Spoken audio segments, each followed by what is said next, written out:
How to add a photo in Word 2019 is very easy. First, go to the Insert menu, then select Picture. Here, there are two options. The first option is to insert an image from your computer or laptop device. The second option is to insert an online image from the internet. Since we are going to insert a photo stored on our computer or laptop, we choose Insert this device. Find and select the photo you want to add to Word. Then click Insert to place the image into the document. After that, you can adjust or edit the image in the Picture Format menu.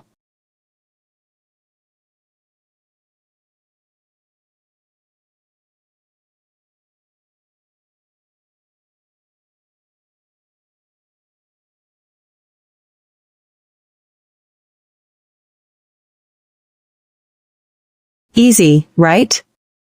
That's how to add a photo in Word 2019.